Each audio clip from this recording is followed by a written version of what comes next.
I was thinking the other day about what it was that allowed me to win 6 Olympias. And I have conversations with people all the time that take me down a deep train of thought, but usually it's conversations with myself in my own mind.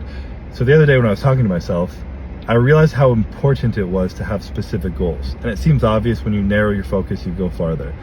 But I think what people get wrong is how specific that needs to be, how deep that goes. It's not just, hey, I want to be the best bodybuilder I can be. It's, I want to win 6 Olympias and I don't care about anything else but that. Nothing's going to get in my way.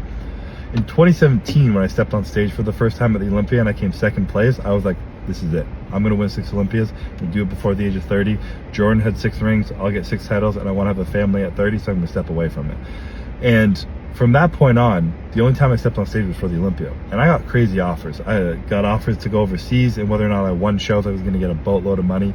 I got offers for guest posing where I step on stage for 5 minutes and get a boatload of money.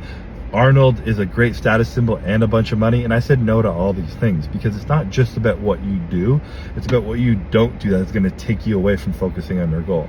And even more specific than that, it's not just about the obvious things you don't do, like, yeah, you're sacrificing a social life, you can't eat out, you can't do all these things, but it's about the things that blur that line a little bit. Like, you could argue that the Arnold is still working my way towards winning an Olympia because it's a similar goal. I'm still becoming a better bodybuilder. But to me, I was like, no, I'm taking away my focus and my attention from my singular goal, which is winning Olympias, and I'd be putting it somewhere else.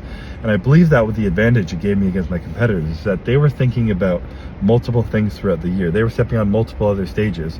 And I think what people fail to see is that your attention and your focus in the present is stored energy for who you become in the future. And I started creating my identity and my beliefs and everything I had in my mind around winning Olympias. And I started to become someone who wins Olympias because it's all I did.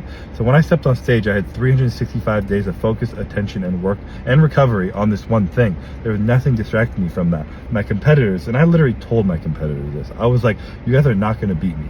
I said to a few of them, you're not going to beat me unless you focus on just this. I'm not the hardest worker. I don't have the best genetics. I have great of everything.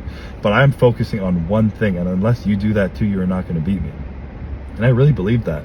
And I think what people get wrong is that they think they need more work, more effort, more grit, more energy, more discipline, whatever it may be. But discipline, yes, you could argue into this fact, but you need more clarity. You need to be more specific on what it is you want so that you can say no to the things that don't serve your goal, and you can say yes to the things that do, and only to the things that do. Even if it's just mental energy that you're expending towards something, that's subtracting from the energy that could be going to the goal that you do want.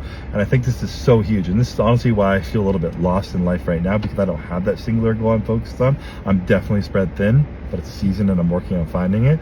So I think you just gotta lock the fuck in, focus on what you want, and focus on nothing else.